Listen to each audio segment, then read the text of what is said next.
আসসালামু আলাইকুম বন্ধুরা, কেমন আছেন আপনারা? আশা করছি আল্লাহর রহমতে অনেক ভালো আছেন। আলহামদুলিল্লাহ আমরা অনেক ভালো আছি।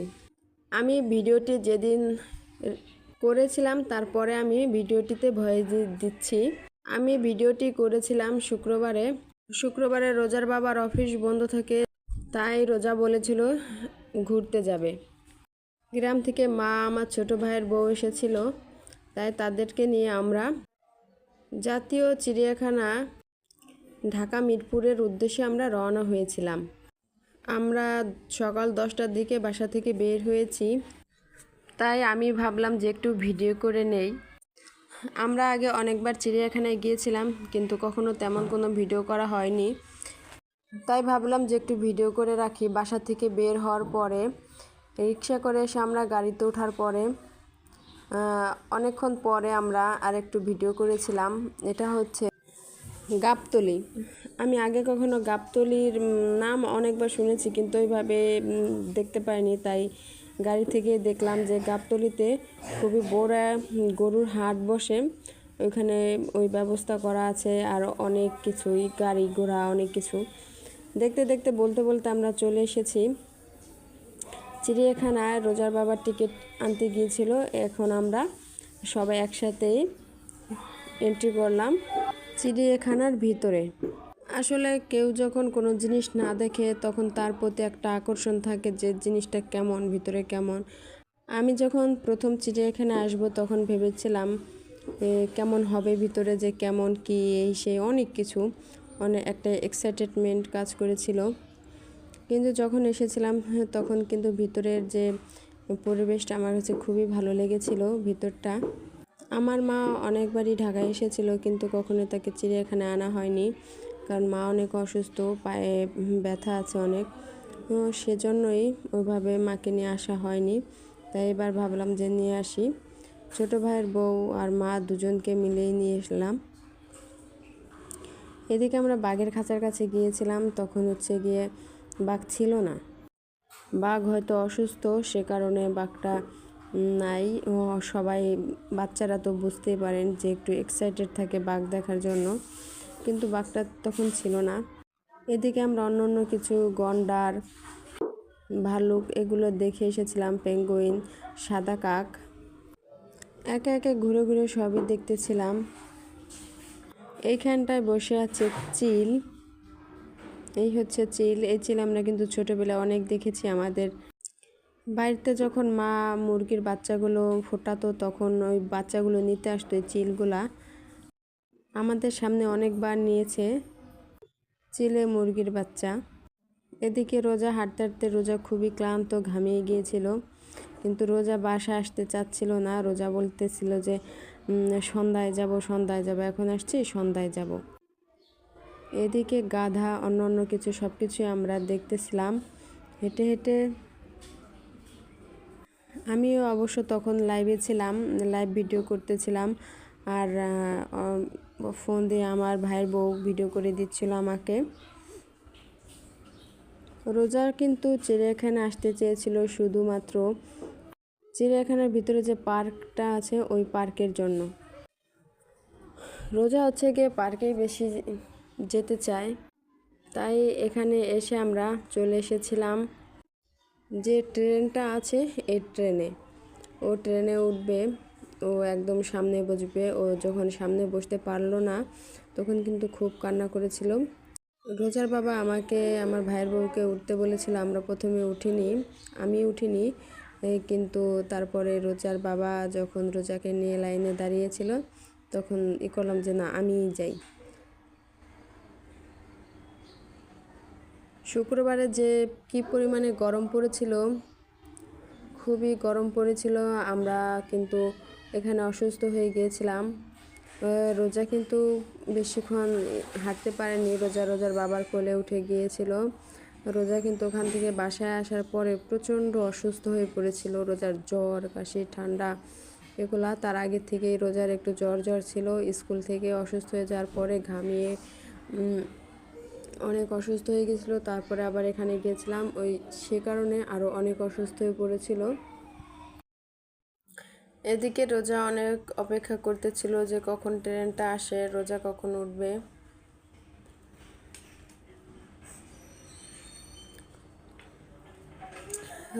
রোজার আব্বু অপেক্ষা করতে করতে এই সময় ট্রেনে উঠতে পারলো না, তাই এই ট্রেনটা যখন ঘুরে চলে আসবে তারপরে আবার ট্রেনে উঠবে। এদিকে আমি আবার রোজাকে বলছিলাম যে আমি রোজার সাথে যাই। পরে আমি আর রোজা দুজনে আমরা চলে গিয়েছে, ট্রেনটা ঘুরে চলে এসেছে। আমি আর রোজা হচ্ছে গিয়ে দুজনেই প্রথম সিটে রোজা বসতে চেয়েছিল, রোজা এখানে বসতে পারেনি, তাই আমরা দ্বিতীয় সিটে বসেছিলাম আমি আর রোজা দুজন মিলে। রোজা আগেই ট্রেনের সামনে চলে এসেছিল আমাকে রেখে, কিন্তু টিকিট না থাকলে তো আর বসতে দেবে না, সেজন্য টিকিটটা আমার হাতে ছিল, তাই আমরা দ্বিতীয় সিটে বসেছিলাম। ও শুধু করতেছিল কেন আমি সামনের সিটে বসতে পারলাম না। ট্রেনে ওঠার পরে রোজা একদম মন খারাপ করেছিল। এদিকে ট্রেন চলছে তো চলছে।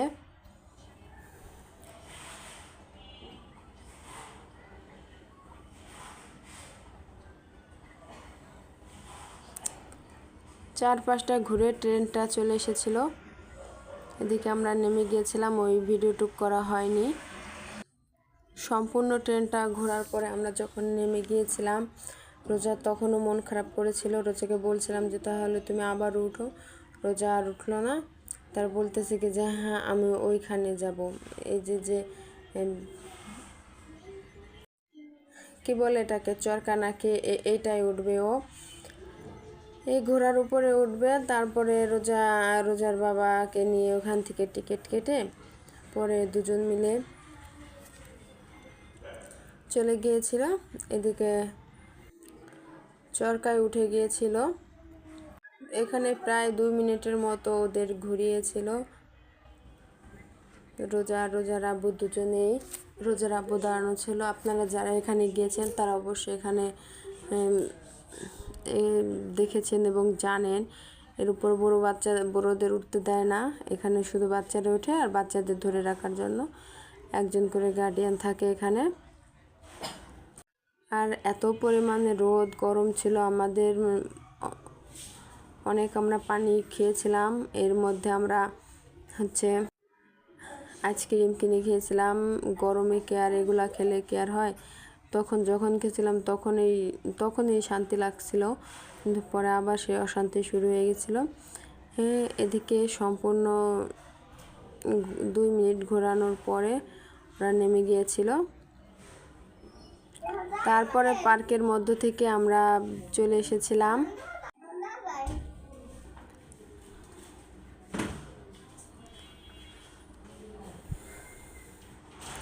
আমার কিন্তু এখানের গাছগুলো খুবই ভালো লেগেছিল, বলার মতো না। এখানে কিন্তু খুবই সবুজ, যেদিকে তাকাবো সেদিকেই সবুজ আর সবুজ। অন্ততপক্ষে ঢাকা শহরের মধ্যে বোটানিক্যাল গার্ডেন কিংবা পার্ক কিংবা এই চিড়িয়াখানা এসব জায়গায় একটু সবুজটা একটু বেশি দেখা যায়। এখানে রোজা খুব রাগ করেছিল।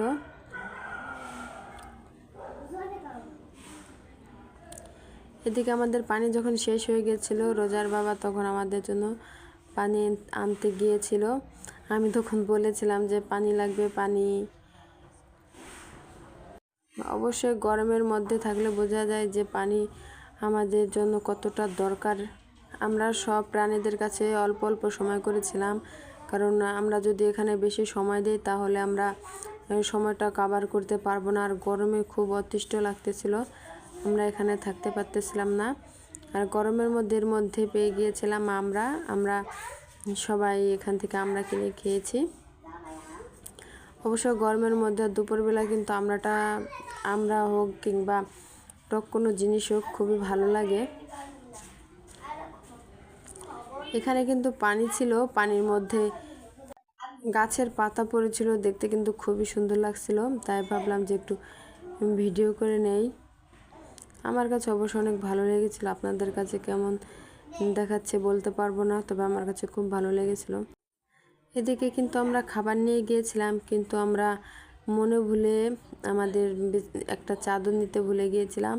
আমরা ভেবেছিলাম ঘাসের মধ্যে বসে আমরা খাওয়া দাওয়া করবো, কিন্তু চাদরটা না নেওয়ার কারণে আর সেটা হলো না। তাই আমরা এখানে একটা ছাউনির মধ্যে বসে এখানে আমরা খাওয়া দাওয়া শুরু করে দিয়েছিলাম। আমরা গরুর মাংস দিয়ে খিচুড়ি রান্না করে নিয়েছিলাম। এদিকে রোজার বাবাকে বলেছিলাম অন টাইম প্লেট আনার জন্য। রোজার বাবা খুঁজে না পাওয়ার কারণে আমরা এখানে রোজার বাবা পুলিতে আমরা ঢাকনা এভাবেই খাওয়া দাওয়া করেছিলাম। অবশ্যই এটা একটা অভিজ্ঞতা, একটা কি বলবো, পিকনিকের মতনই, মানে কি এটা খুবই ভালো লেগেছিল আমাদের, প্লেট না থাকলেও। এভাবে খাওয়ার কিন্তু আনন্দটাই আলাদা। এদিকে দাঁড়িয়ে আমরা রোজার নানু আমরা সবাই মিলে একটু ছবি তুলছিলাম। দেখুন দুইজন গাছের উপর উঠে এরা কি করতেছে বলতে পারবো না, আপনারাই বলে দেবেন এরা কি করতেছিল। কেউ কেউ গাছের উপরে, কেউ চেপার মধ্যে, এখানে কেউ উকুন মারতেছিল। কি বলবো, উকুন মারাটা কিন্তু খুবই ভালোই লেগেছিল। আমার মা বলতেছিল যে এরা বসে উকুন মারতেছে।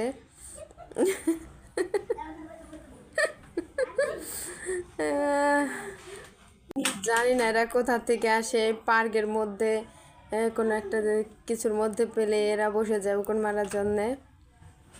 এটা হচ্ছে গিনি পিং। হ্যাঁ, এটা কি খরগোশ নাকি আমি বুঝতে পারিনি। আবার ছিল এটা, সবাই বলতেছিল খরগোশ। এটা অনেকগুলো বাচ্চা হয়েছিল। আমি আগেই বলেছি আমরা কোনো জায়গায় বেশিক্ষণ দাঁড়াইনি। কোনো প্রাণীর সামনে আমরা 2-4-5 সেকেন্ড করে দাঁড়িয়ে দাঁড়িয়ে দেখে চলে এসেছিলাম। অল্প অল্পক্ষণ, তাই আমরা অল্প অল্প একটু ভিডিও দিয়েছি। আর এখানে হচ্ছে এগুলা নাকি বদর। আমরা যে ছোটোবেলা যে কবিতা পড়েছিলাম, সেই ওরে বদর ফিরে যা খুকার নাচন দেখে যায়, সেই কবিতার সেই বদর নাকি এগুলা। এদিকে রোজার অবস্থা খুব বেহাল অবস্থা হয়ে গেছিল। বাবার কোলে উঠে বসেছিল। আর আমরা আসার সময় কি করব, একটু ভিডিও করতে করতে আসছিলাম। পাশে এত সবুজ আর এত সুন্দর লাগছিল বলার মতো না। মাঝে রাস্তা, দুই পাশে সবুজ, তাই আমি ভাবলাম যে একটু একটু করে ভিডিও করে নেই।